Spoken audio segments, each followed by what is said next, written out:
السلام علیکم ورحمۃ اللہ وبرکاتہ نحمدہ ونصلی علی رسولہ الکریم اما بعد فاعوذ باللہ من الشیطان الرجیم بسم اللہ الرحمن الرحیم سورۃ التغابن آیت نمبر 14 سے یا ایہا الذین آمنو، اے وہ لوگو جو ایمان لائے ہو۔ اللہ تعالیٰ ایمان والوں سے خطاب فرما رہے ہیں، ایک نصیحت آ رہی ہے ہم سب کے لیے، اور اتنی پیاری نصیحت ہے۔ اگر یہی بات کوئی اور ہمیں کہہ دے، چاہے وہ کتنا ہی ہمارا بیسٹ فرینڈ کیوں نہ ہو، چاہے کوئی ہمارے کوئی کتنے ہی خیر خواہ کیوں نہ ہو، اگر یہ بات ان کی طرف سے آتی تو شاید ہم ان سے اپنا رشتہ توڑ لیتے یا ہم ان سے بدزن ہو جاتے۔ لیکن یہ اللہ تعالیٰ کا احسان ہے کہ اللہ تعالیٰ نے ہمیں قرآن کے ذریعے وارن کر دیا، آگاہ کر دیا۔ دیکھیں اللہ تعالیٰ کی نصیحت کیا ہے، اللہ تعالیٰ ایمان والوں سے فرماتے ہیں ان بے شک من ازواجکم، تمہارے ازواج میں، تمہاری بیویوں میں، و اولادکم، اور تمہاری اولاد میں، یعنی بعض تمہاری بیویوں میں سے اور بعض تمہاری اولاد میں سے، یعنی سب کے سب نہیں، یعنی کچھ ہو سکتی ہیں، کچھ بیوییں یا کچھ اولاد میں سے کچھ اس طرح ہو سکتی ہیں عدو لکم، دشمن ہے تمہارے۔ اللہ تعالیٰ فرما رہے ہیں، اور اللہ تعالیٰ سے بڑھ کر اپنی بات میں کوئی سچا ہو ہی نہیں سکتا۔ اور یہ کس سے اللہ تعالیٰ خطاب فرما رہے ہیں؟ ایمان والوں سے، کہ ایمان والو بے شک، یعنی اللہ تعالیٰ نے کہا کہ فور شیور تمہاری کچھ بیویوں میں سے، تمہاری کچھ اولاد میں سے تمہارے دشمن ہیں۔ تو اسی لیے میں نے کہا کہ اگر کوئی آ کر آپ کو یا مجھے کہیں کہ آپ کے ہسبینڈ آپ کے دشمن ہیں، یا آپ کی بیٹی یا آپ کا بیٹا آپ کے دشمن ہیں، ہم ان سے تو لڑائی جھگڑے کر لیں گے کہ تمہاری جرت کس طرح ہوئی کہ تم نے میری بیٹی یا بیٹے کے بارے میں اس طرح بات کی، کیونکہ ہمارے ذہنوں میں وہ تصور ہے ہی نہیں کہ اولاد بھی ہماری دشمن ہو سکتی ہے۔ اولاد کے لیے تو ہم کیا کچھ نہیں کر جاتے ہیں، تو کبھی ہمارے ذہن و گمان میں بھی یہ بات نہیں ہے کہ اولاد اور ہماری دشمن، اور ازواج میں سے بھی۔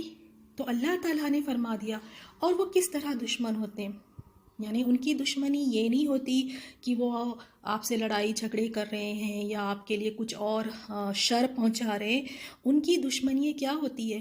ان کی دشمنی یہ ہوتی ہے کہ وہ اللہ تعالیٰ کی اطاعت سے روکتے ہیں، چاہے وہ کتنے ہی ہمارے خیر خواہ کیوں نہ ہو۔ جو کوئی بھی ہمیں اللہ تعالیٰ کی اطاعت سے روکے، جو کوئی بھی ہماری دین میں رکاوٹیں بنے، سمجھ جائیں کہ یہ ہمارا ویل وشر خیر خواہ ہو ہی نہیں سکتا، یہی سب سے بڑا دشمن ہے۔ کیونکہ جو انسان ہماری آخرت خراب کر دے، ان ریالٹی واقعے میں وہی ہمارا دشمن ہے۔ لیکن ہم کس کو دشمن سمجھتے ہیں؟ جو چار لوگوں کے سامنے جس نے میری بے عزتی کر دی، یا نہیں تو پھر میرے بارے میں چار باتیں یا افواہیں اڑا دی، تو ہم سمجھتے ہیں کہ یہی میری سب سے بڑی دشمن ہے۔ اگر کسی نے مجھے طنز کر دیا یا طعنے دے دیے تو ہم وہ دشمنی پال کے بیٹھتے ہیں اور سمجھتے کہ یہی میری دشمن ہے۔ تو آج اسے دشمنی کا آپ نے کانسیپٹ کیا رکھنا ہے؟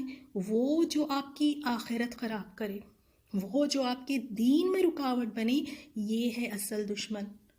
چاہے وہ اولاد کی شکل میں ہو، عزیزی دوست کی شکل میں ہو، یا کوئی اور فیملی ممبرز کے، لیکن اگر یہ دین کے راستے میں رکاوٹ بنتے ہیں، نیک عمل کرنے میں، اطاعت کرنے سے روکتے ہیں، تو یہ ہے اصل دشمن۔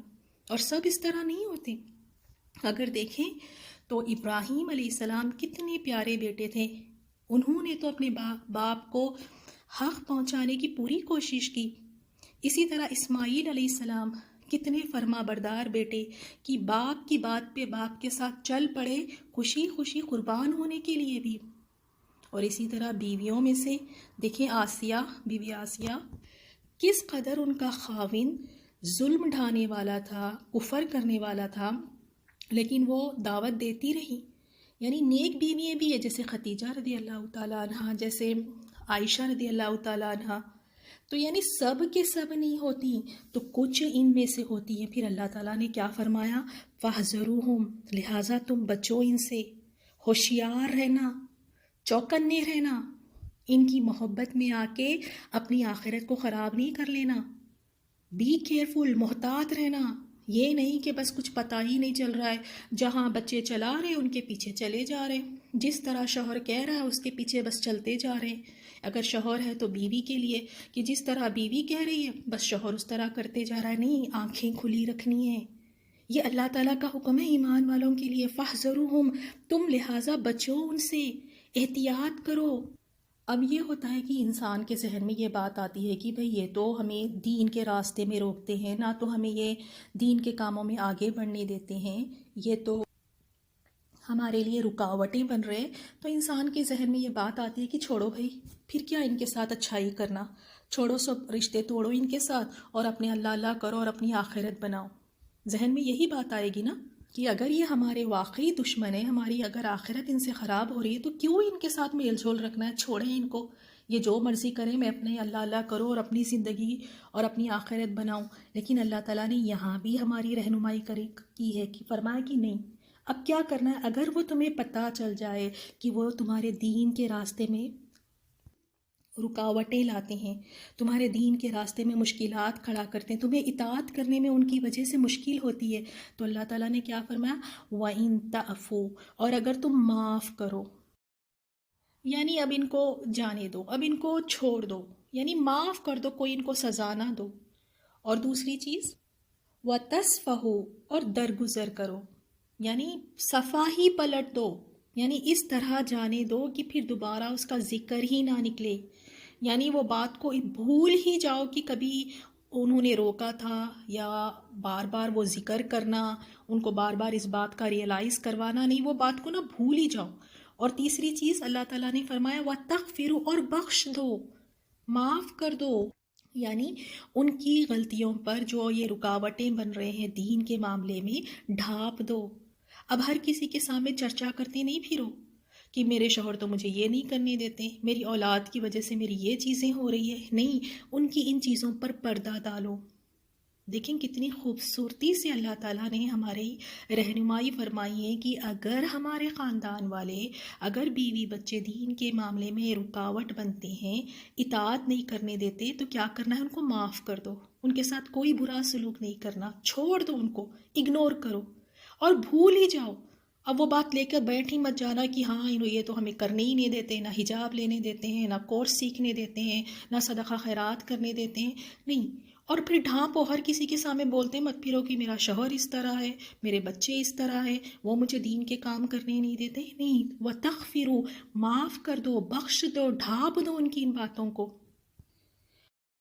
فَإِنَّ اللَّهَ غَفُورٌ رَحِيمٌ، تو بے شک اللہ تعالیٰ غفور، معاف کرنے والا، بخشنے والا، رحیم، رحم کرنے والا ہے۔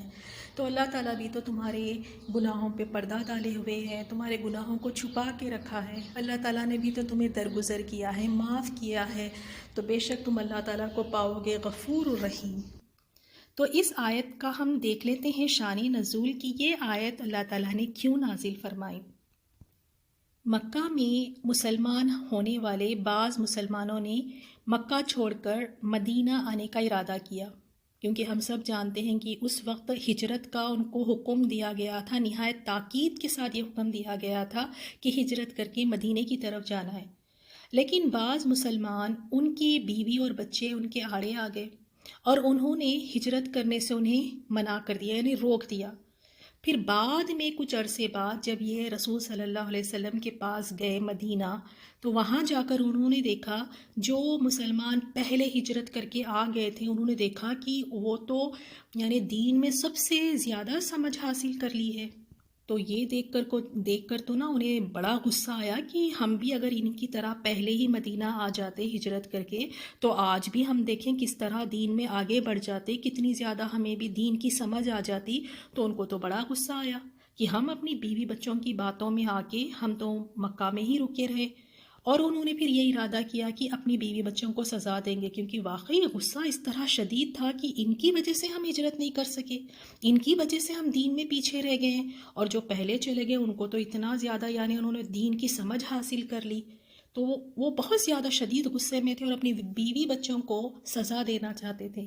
تو اس پر اللہ تعالیٰ نے یہ آیت نازل فرمایا کہ نہیں، اب تم کیا کرنا ہے، تم معاف کرو، درگزر کرو اور بخش دو، بلا شبہ اللہ تعالیٰ غفور الرحیم ہے۔ تو اس آیت سے ہمیں کیا پتہ چلا کہ صحابہ اکرام کے بارے میں بھی بتایا گیا کہ کس طرح وہ دین میں پیچھے رہ گئے بیوی بچوں کی باتوں میں آ کے. تو ہمارے لیے بھی اس میں سبق یہی ہے کہ ہم اپنے شوہر ہے یا بچے ہیں، اگر ہمیں پتہ چل جاتا ہے تو کیئرفل رہنا ہے ان سے. یہ نہیں کہ ان کی محبت میں آ کے، ان کی باتوں میں آ کے دین کے کام چھوڑ دینا، اطاعت سے دور ہو جانا. ان سے محبت کریں، بے شک ان سے محبت کریں، ان کو عزت دیں، ان کا خیال رکھیں، لیکن چوکنے رہیں، لیکن کیئرفل رہیں، محتاط رہیں کہ دین کے کاموں میں ان کو رکاوٹ نہیں بننے دینا ہے. جہاں اللہ کی فرما برداری کا حکم ہے وہاں ان کی نہیں مانی جائے گی. جہاں اللہ اور رسول کی اطاعت کا حکم ہے تو وہاں ان کی اطاعت نہیں کی جائے گی، کیونکہ سب سے پہلا حق اللہ تعالیٰ کا ہے. آیت نمبر 15، انما بے شک اموالکم تمہارے مال، و اولادکم اور تمہاری اولاد، فتنہ آزمائش ہے. پہلی آیت میں ہمیں کیا نصیحت کی گئی کہ بی کیئرفل، سنبھل کے رہنا. تمہارے ازواج یعنی تمہارے اسپاؤسز میں سے تمہاری بیوی اور تمہاری بچوں میں سے تمہارے لیے دشمن ہو سکتے ہیں بعض، سو بی کیئرفل. اب یہاں اللہ تعالیٰ نے فرمایا تمہارا مال اور تمہاری اولاد، مال اور اولاد کا ذکر آیا کہ یہ فتنہ ہے. فتنہ یعنی آزمائش ہے. ان کے ذریعے اب تمہیں جانچا پرکھا جائے گا. سمجھ لیں کہ یہ انسان کے دو ایگزام پیپرز ہیں، اولاد اور مال. یہ ایگزام کے پرچے ہیں جس کے ذریعے اللہ تعالیٰ دیکھ لیتا ہے، اللہ تعالیٰ جان لے کہ کون اس کی فرما برداری کرتا ہے اور کون ان مال اور اولاد کے پیچھے لگ کے اللہ تعالیٰ کی نافرمانی کرتا ہے.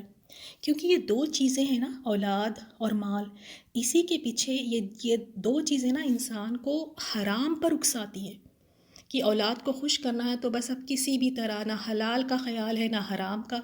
اسی طرح مال کمانے کی فکر میں نہ حلال کا خیال ہے نہ حرام کا. تو یہ دو چیزیں نا حرام پر اکساتی ہیں اور اللہ تعالیٰ کے حقوق ادا کرنے سے روکتی ہے. کئی لوگ آپ دیکھ لیں کہ وہ نمازوں کی طرف کیوں نہیں آ سکتے یا کوئی بھی عبادات ہے وہ کیوں نہیں کر پاتے. یہی دو وجہ ہوتی ہے کہ مال اور اولاد. تو اللہ تعالیٰ دیکھنا چاہتا ہے، اور یہ آزمائش میں یہ جو ایگزام پیپرز ہیں نا، اس میں وہی کامیاب ہو سکتا ہے جو اللہ تعالیٰ کی نافرمانی سے بچ جائے. یہ دو چیزیں اکسائیں گی، بلائیں گی کہ اللہ کی نافرمانی کر لو، کچھ نہیں ہوگا. ان کی محبت میں آ کے اللہ کی نافرمانی نہیں کرنا ہے، اللہ تعالیٰ کی نافرمانی کے کاموں میں ان کی نہیں سننا ہے، کیونکہ سب سے پہلا حق اللہ تعالیٰ کا ہے. اور یہ دو چیزیں نعمت بھی ہے، مال اور اولاد اللہ تعالیٰ کی نعمت ہے، وہیں پر یہ دو چیزیں انسان کے لیے آزمائش کا بھی ذریعہ ہے. اس طریقے سے اللہ تعالیٰ دیکھتا ہے کہ میری اطاعت گزار کون ہے، کون میری اطاعت کرتا ہے اور کون میرا نافرمان ہے. تو یہ دو چیزیں یاد رکھیں کہ ان کے ذریعے ہمیں جانچا پرکھا جاتا ہے. سورہ آل عمران میں بھی اللہ تعالیٰ نے فرمایا لوگوں کے لیے نفسانی خواہشوں کی محبت مزین کر دی گئی ہے، یعنی خوبصورت بنا دی گئی ہے. عورتیں، بیٹے، سونے اور چاندی کی جمع کیے ہوئے بڑے بڑے ڈھیر اور نشان لگے ہوئے گھوڑے اور مویشی اور کھیتی، مگر یہ سب دنیا کی زندگی کے سامان ہیں. جیسے اللہ تعالیٰ نے فرما دیا کہ لوگوں کو یہ چیزیں بہت بھلی لگے گی، یہ لوگوں کے لیے خوبصورت بنا دی گئی ہے. کون کون سی چیزیں؟ عورتیں، بیٹے، سونے چاندی کے بڑے بڑے ڈھیر اور گھوڑے جو نشان لگے ہوئے ہیں، مویشی ہے، کھیتی ہیں. لیکن پھر اللہ تعالیٰ نے کیا فرمایا؟ ذَلِکَ مَتَاعُ الْحَیَاةِ الدُّنْیَا، مگر یہ سب دنیا ہی کی زندگی کے سامان ہیں. وَاللَّهُ عِندَهُ حُسْنُ الْمَآبِ، اور اللہ تعالیٰ کے پاس بہت اچھا ٹھکانہ ہے. تو یہ محبت تو انسان کے اندر ڈال دی گئی ہے، لیکن انسان ان محبتوں کے آگے اپنے لیمٹس کو کراس نہ کرے، ان محبتوں میں پڑھ کے حلال حرام، حرام کو حلال، حلال کو حرام نہ کرے. یہی تو اصل امتحان ہے. اور آپ دیکھیں مال کمانے کی کیا دوڑ لگی ہوئی ہے، اور اس مال کا ہم سے قیامت والے دن سوال بھی ہوگا کہ یہ مال کہاں سے کمایا تھا اور اس کو کہاں خرچ کیا. آج ہم کہتے ہیں کہ میرا مال جس طرح سے بھی میں کماؤں، جہاں میری مرضی میں خرچ کروں، یہ مال ہمارا نہیں ہے، یہ ہمیں دیا گیا ہے اور اس کی پوچھ ہم سے ہونی ہے. پوچھا جائے گا کہاں سے کمایا تھا بتاؤ اب، اور اس کو کہاں خرچ کرا، ایک ایک پائی کا حساب دینا ہوگا کہ کہاں خرچ کیا تھا. اب کیا آج یہ فکر ہم میں ہے کہ آج جو ہم کما رہے ہیں واقعی اس کی فکر ہے کہ یہ حلال بھی ہے کہ نہیں؟ اس کی فکر ہے ہی نہیں. بس کما لوں، بس کسی بھی طرح انکم بڑھ جائے، کسی بھی طرح بس میری آمدنی ہو جائے، لیکن یہ فکر ہے ہی نہیں کہ یہ حلال بھی ہے کہ نہیں. اور اسی مال کی محبت میں انسان ناانصافیاں کر دیتا ہے، لوگ دوسروں کے حق مار لیتا ہے، ان پہ ظلم کر دیتا ہے، کتنی بےمانیاں کرتا ہے، کتنی ڈنڈیاں مارتے ہیں.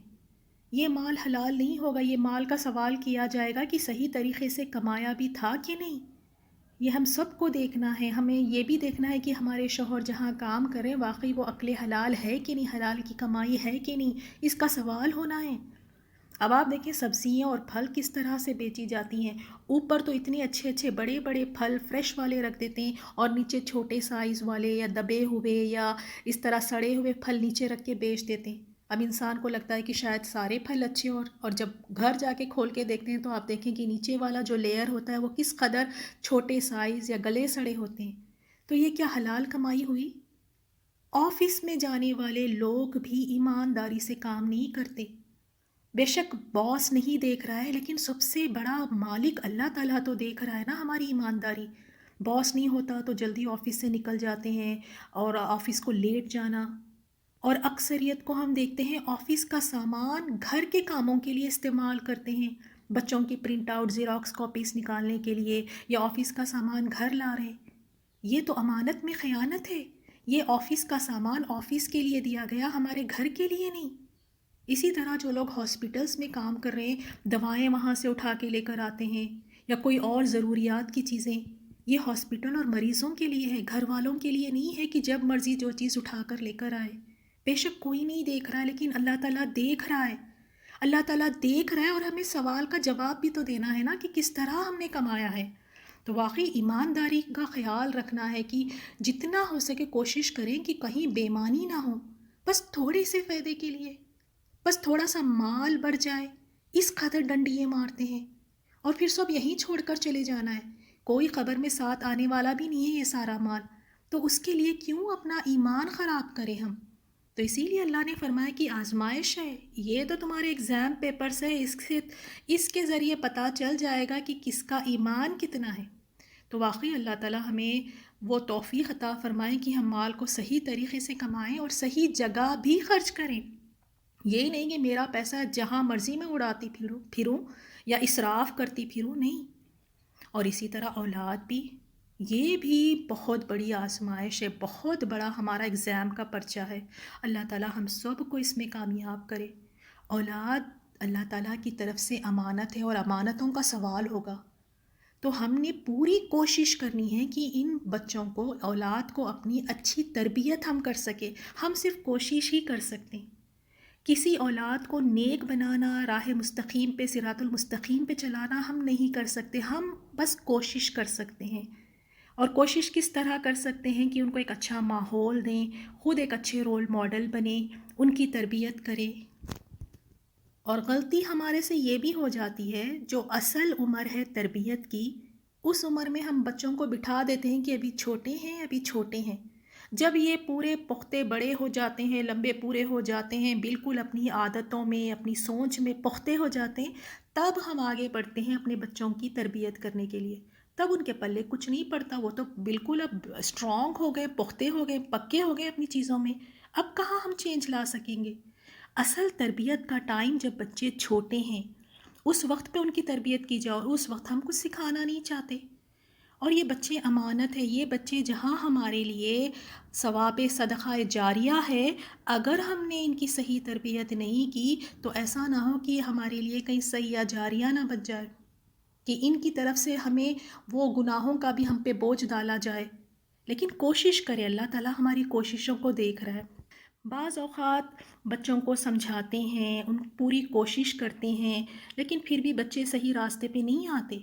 تو بس الحمدللہ کوشش تو کی ہے. اللہ تعالیٰ سے خوب ساری دعائیں کریں، اللہ تعالیٰ ہمیں اس امتحان میں سرخ رو کرے، اللہ تعالیٰ ہمیں ان ایگزام کے پرچوں میں کامیاب کرے کہ بچوں کی ہم اچھی تربیت کریں. اور بچوں کو اس طرح کا ماحول آپ دیں، ماحول کا بڑا اثر ہوتا ہے، تو بچوں کو اس طرح کے ماحول میں رکھیں، سمجھائیں، دینی مجلسوں میں ان کو لے کر جائیں۔ جب یہ چیزیں ان کے کانوں میں پڑتی رہے گی تو دل ایک دن ضرور نرم پڑے گا۔ لیکن اگر ہم بچوں کو انہی چیزوں سے دور رکھیں گے تو بچوں کے دل نرم کس طرح ہوں گے؟ تو بچوں کے ذریعے بھی اللہ تعالیٰ ہماری آزمائش کرتا ہے، اور ان بچوں کے پیچھے رہ کر ہم نے اپنی آخرت نہیں خراب کرنا۔ ان کے پیچھے لگنے سے بچیں، ان کے پیچھے نہ لگیں، بلکہ ان اولاد کو، ان بچوں کو اپنے پیچھے لگائیں۔ اتنے کمزور نہ بنیں کہ جو بس بچے کہہ رہے ہیں ان کے لیے بس اب ان کو خوش کرنا ہے۔ کیا کرے، بچے ہیں نا، کیا کرے، مجبوری ہے نا، ان کو روتا ہوا نہیں دیکھ سکتے، ان کو اداس نہیں دیکھ سکتے۔ تو بچوں کو اتنی اپنی کمزوری نہ بنائیں کہ ان کے ہر اچھے برے میں بس ان کے پیچھے لگے ہوئے نہیں، بلکہ ان کو اپنے پیچھے لگائیں، تاکہ وہ آپ کے ساتھ مل کے وہ بھی اللہ تعالیٰ کی اطاعت کرے، وہ بھی صحیح راستے پہ چلے۔ اور بہت پیاری دعا ہے، جیسے آج کی آیات میں ہم نے دیکھا کہ بیوی بچے تمہارے لیے بعض اس میں سے دشمن ہیں، اور اولاد اور مال تمہارے لیے فتنہ ہیں، تو بیوی بچوں کے لیے بہت ہی یعنی پیاری دعا اللہ تعالیٰ نے سورۃ الفرقان میں آیت نمبر 74 میں ہمیں سکھائی ہے، اور یہ عباد الرحمن کی صفات ہے۔ جو رحمان کے سچے بندے ہوتے ہیں ان کی کوالٹیز بتائی ہیں کہ وہ اس طرح کی دعائیں کرتے ہیں۔ ان کی دعائیں کیا ہوتی ہے؟ وہ کہتے ہیں ربنا ہب لنا من ازواجنا وذریاتنا قرۃ اعین واجعلنا للمتقین اماما۔ اور وہ یہ دعا کرتے ہیں، کون؟ عباد الرحمن کرتے ہیں، اللہ کے سچے بندے۔ وہ اللہ سے کیا دعا کرتے ہیں کہ اے ہمارے رب، تو ہماری بیویوں اور اولاد سے آنکھوں کی ٹھنڈک عطا فرما، یعنی یا اللہ ان کو اپنا فرما بردار بنا لے اور ہمارا بھی اطاعت گزار بنا، یعنی ہمیں بھی وہ فالو کرے، ہمارے بھی اوبیڈینٹ بنائیں، تاکہ ان کو دیکھ کر ہماری آنکھیں ٹھنڈی ہو، اور ہمیں پرہیزگاروں کا پیشوا بنا، یعنی ایسا اچھا نمونہ ہمیں بنا دے کہ وہ ہماری اقتدا کرے، یعنی وہ ہمیں فالو کرے، یعنی ہمیں اتنا اچھا نمونہ بنا دے کہ وہ ہمیں دیکھ کر ہمارے پیچھے چلنے لگے، ہمیں فالو کرے اچھائی میں۔ تو اس دعا کو ضرور یاد کریں، ایک خوشحال گھرانے کے لیے، ایک اچھی فیملی کے لیے یہ دعا ہمیں ضرور کرنا چاہیے، اور یہ دعا ہمیں یاد ہونی چاہیے۔ تو اللہ تعالیٰ سے ہم دعا کرتے ہیں کہ آج کے سبق میں جو کچھ ہم نے سیکھا واقعی ہم اس پہ سوچیں، تدبر کریں، اور واقعی ہوشیار رہیں۔ یہ نہیں کہ بس جو جہاں ہمیں اپنے پیچھے چلا رہا ہے ان کے پیچھے چلتے جا رہے ہیں، نہیں، کہ ہمیں دیکھنا ہے کہ جو ہمیں اللہ اور اس کی اطاعت سے روکے وہ ہمارا وہی اصل میں ہمارا دشمن ہے، اور دشمن سے بچتے رہنا ہے، دشمن کی چالوں میں نہیں آنا، ان کے سامنے کمزور نہیں پڑنا۔ اور خاص طور پہ اگر یہ دشمن گھر والوں میں سے ہے تو پھر تو ان کے ساتھ ہم برا رویہ بھی نہیں رکھ سکتے، ان کو معاف کر دینا ہے، ان کو درگزر کر دینا ہے۔ یہ نہیں کہ اب ان کو تانے دے دے کے طنز کر رہے ہیں کہ تمہاری وجہ سے میری یہ نمازیں نہیں ہوتی، تمہاری وجہ سے میرا کورس نہیں ہو رہا ہے، تمہاری وجہ سے میں حفظ نہیں کر پا رہی ہوں۔ نہیں، بی کیئرفل، اپنی اسٹریٹجی بنائیں، اپنی اطاعت سے نہ رکیں، لیکن ان کی باتیں مان کے اپنی آخرت نہیں خراب کرنا ہے۔ الحمدللہ، ان آیات کی تلاوت سنیں۔ اعوذ باللہ من الشیطان الرجیم۔ یا ایہا الذین آمنوا ان من ازواجکم واولادکم عدوا لکم فاحذروہم وَإِن تَعْفُوا وَتَصْفَحُوا وَتَغْفِرُوا فَإِنَّ اللَّهَ غَفُورٌ رَّحِيمٌ۔ إِنَّمَا أَمْوَالُكُمْ وَأَوْلَادُكُمْ فِتْنَةٌ وَاللَّهُ عِندَهُ أَجْرٌ عَظِيمٌ۔